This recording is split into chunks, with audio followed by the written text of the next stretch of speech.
Hello aspirants to all of you. Very warm welcome है आप सभी का। और एक बार फिर से हम लोग लाइव आ चुके हैं एक बहुत इंपॉर्टेंट सेशन के साथ।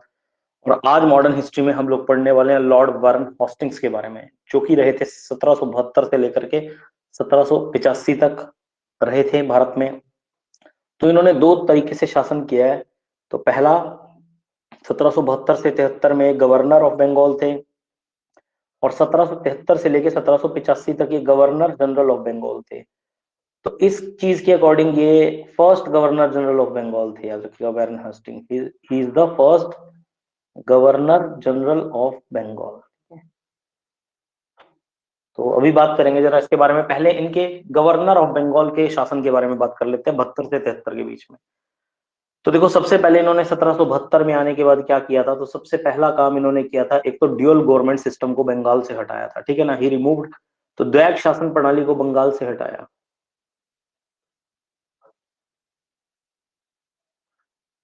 बंगाल की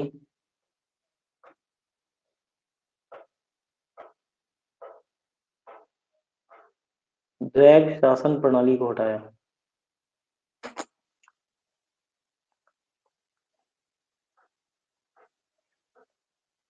बंगाल की द्वैग शासन प्रणाली को क्या किया, हटाया गया।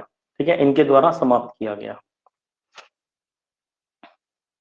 इसके अलावा याद रखिएगा 1772 में इन्होंने इजारादारी प्रथा या बिडिंग सिस्टम, नीलामी प्रथा शुरू करी। ठीक है, याद रखिएगा। तो 1772 में इन्होंने, याद रखिएगा, इजारादारी प्रथा या फिर नीलामी प्रथा की शुरुआत करी, या फिर नीलामी प्रथा की शुरुआत की इन्होंने। इजारादारी प्रथा के बारे में एक चीज याद रखिएगा कि इजारादारी प्रथा सबसे पहले मुगल शासक जहादर शाह ने शुरू की थी। ठीक है ना। इसको इंट्रोड्यूस करने वाला सबसे पहला मुगल शासक था जहादर शाह। ये सबसे पहले भारत में जहादर शाह मुगल शासक ने शुरू करी थी।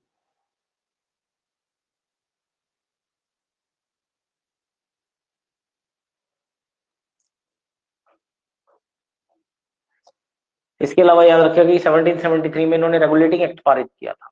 ठीक है ना। 1773 1773 में इन्होंने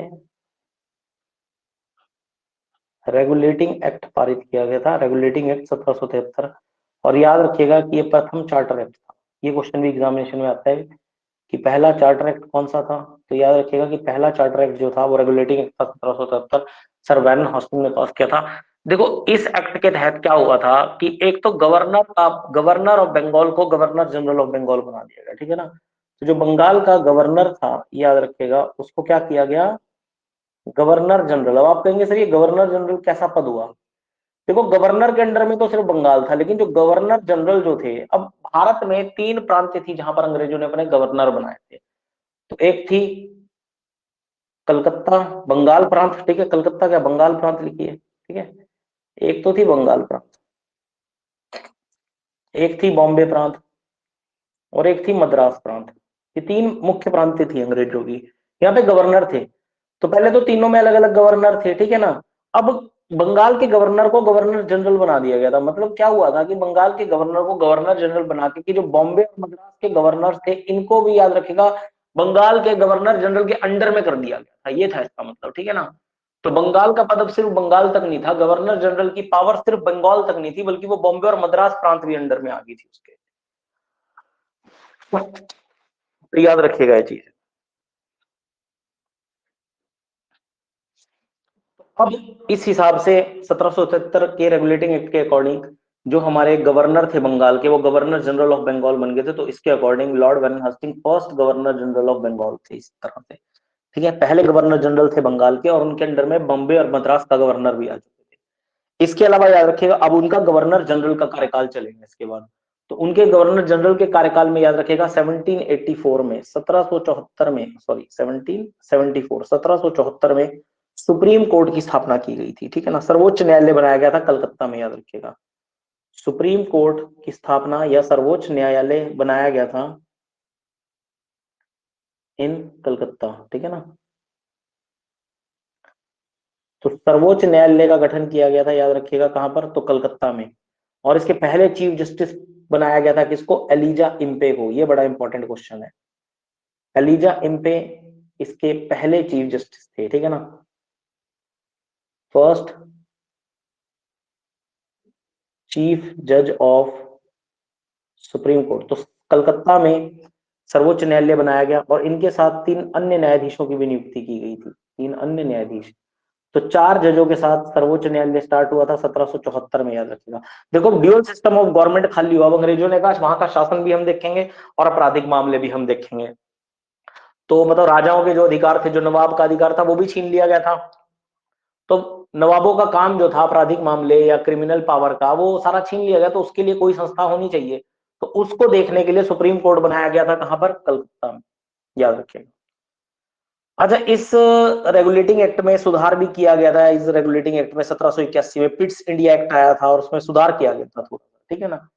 1781 में अमेंडमेंट किया गया था इसमें, ठीक है ना। 1784 में पिट्स इंडिया एक्ट आया था फिर, ठीक है, करेंगे उसके बारे में बात, ठीक है। अमेंडमेंट किया गया था इन रेगुलेटिंग एक्ट।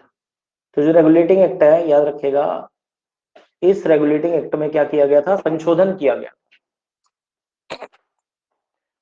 संशोधन करके क्या किया गया था? जैसे कि सर्वोच्च न्यायालय को सभी धर्मों का, रीति रिवाजों का सम्मान करना पड़ेगा, ठीक है ना। इसके अलावा प्रांतीय अदालतें जो थी उनकी अपील सीधा गवर्नर जनरल की काउंसिल में जाएगी। गवर्नर जनरल के निर्णय अंतिम निर्णय होंगे और वो कहीं भी सुप्रीम कोर्ट में भी चैलेंज नहीं किए जा सकेंगे, ठीक है ना। इसके अलावा ब्रिटिश ईस्ट इंडिया कंपनी के जो पब्लिक सर्वेंट थे वो सुप्रीम कोर्ट के क्षेत्राधिकार से उनको बाहर रखा जाएगा। ये सारी चीजें की गई थी इस अमेंडमेंट में, 1781 के amendment act.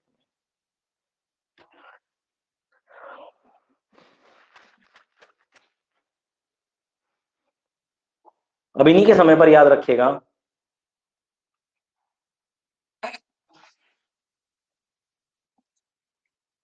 Lord one Hastings के समय पर फर्स्ट एंग्लो मराठा वॉर हुई थी, ठीक है। चलो वॉर्स बाद में करेंगे, अलग से पढ़ेंगे वॉर्स को, ठीक है।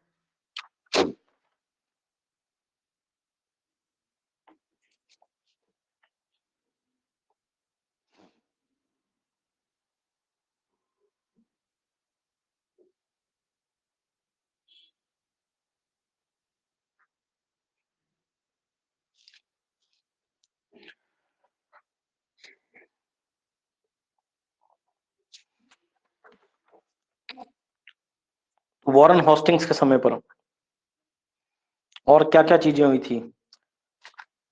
तो देखो, वॉरेन हॉस्टिंग्स के समय पर मैं आपको बता दूं कि 1780 में, इनके समय पर बहुत इंपॉर्टेंट चीज है, 1780 में वॉरेन हॉस्टिंग्स के ऊपर, याद रखिएगा, के समय पर भारत का पहला अखबार बंगाल गैजेट, बंगाल गजट, इसकी शुरुआत हुई थी। ये क्या था? भारत का फर्स्ट न्यूज़पेपर, भारत का पहला समाचार पत्र था। और याद रखिएगा ये किस भाषा में छपता था? तो इंग्लिश भाषा, अंग्रेजी भाषा में छपता था। और मंथली मैगजीन हुआ करती थी, ये मासिक, मासिक पत्रिका थी, पूरे महीने की खबर छपती आती थी। भारत का पहला अखबार था, प्रथम न्यूज़पेपर, फर्स्ट न्यूज़पेपर। और किसने शुरू किया था बंगाल गजट? तो याद रखिएगा, जेम्स ऑगस्टन हिक्की ने, ठीक है। तो एक अंग्रेज थे जिनका नाम था जेम्स ऑगस्टस हिक्की ने, याद रखिएगा, इसकी शुरुआत करी थी, जेम्स ऑगस्टस हिक्की ने।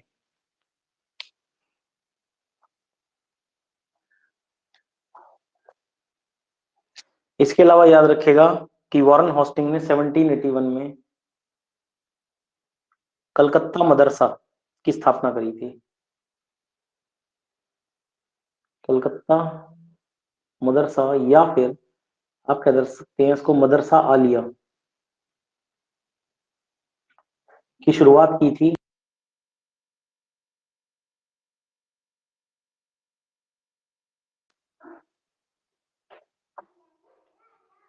तो कलकत्ता मदरसा या मदरसा आलिया कलकत्ता में शुरुआत करी थी वॉरेन हॉस्टिंग ने। और इस कलकत्ता मदरसा को, याद रखिएगा, 2007 में आलिया यूनिवर्सिटी बना दिया गया था, ठीक है।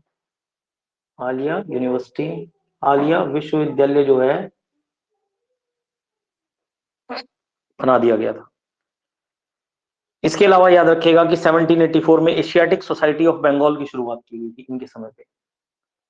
1784 में Asiatic Society in Bengal, Asiatic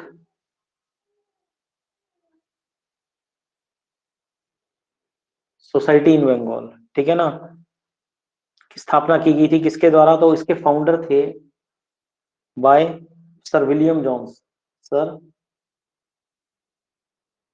William Jones.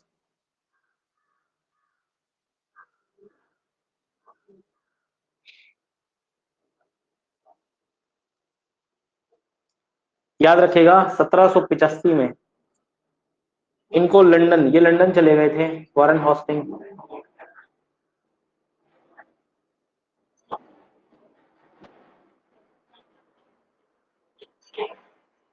Return to London, तो 1785 में इनको वापस बुला लिया गया था, लंदन चले गए थे वापस।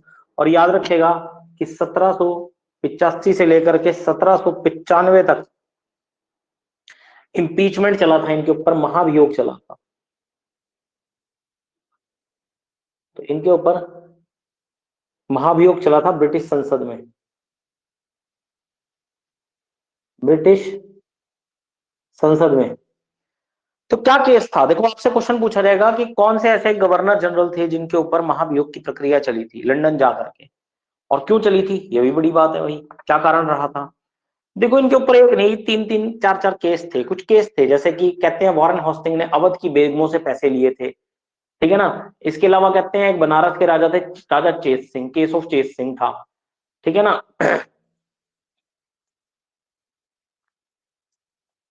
कहते हैं इनसे पैसे लेते थे, इनसे भी फाइन लिया था उन्होंने।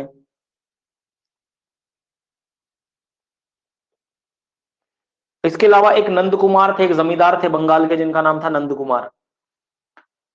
नंद कुमार भाई साहब, नंद कुमार ने कहते हैं कि वॉरेन हॉस्टिंग से 3.5 लाख रुपए, 3.5 लाख रुपए जो है नंद कुमार ने वॉरेन हॉस्टिंग को रिश्वत दी थी, ठीक है ना। और उसके बाद ये बात ऊपर पता चली, तो उनको भी फर्जरी के मामले में जालसाजी का मुकदमा लगा के फांसी दे दी थी नंद कुमार को। जालसाजी का मुकदमा चलाया और नंद कुमार को फांसी दे दी गई थी।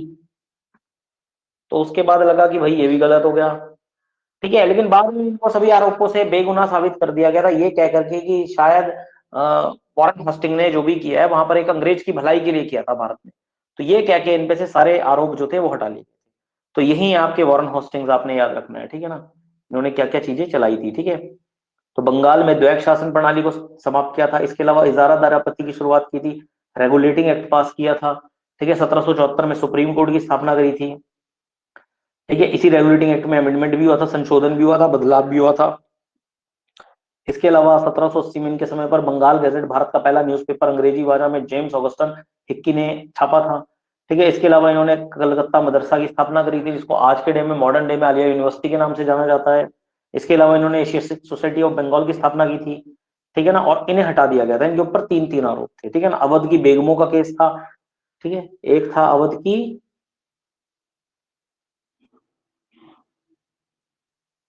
बेगमों का केस था, एक बनारस के राजा चेतराम का केस था, और एक जमींदार थे बंगाल के जिनका नाम था नंद कुमार। तो तीन तीन केसेस थे इनके ऊपर, जिसकी वजह से इनके ऊपर महाभियोग की प्रक्रिया चली थी। लेकिन बाद में इनको सभी आरोपों से खारिज कर दिया गया, बरी कर दिया गया, और कहा गया कि इन्होंने जो भी भारत में किया वो एक अंग्रेज की भलाई के लिए किया, ठीक है। तो बस आज फॉरेन होस्टिंग पढ़ते हैं, फिर मिलते हैं नेक्स्ट क्लास में। तब तक के लिए bye bye, take care and Jai Hind आप सभी।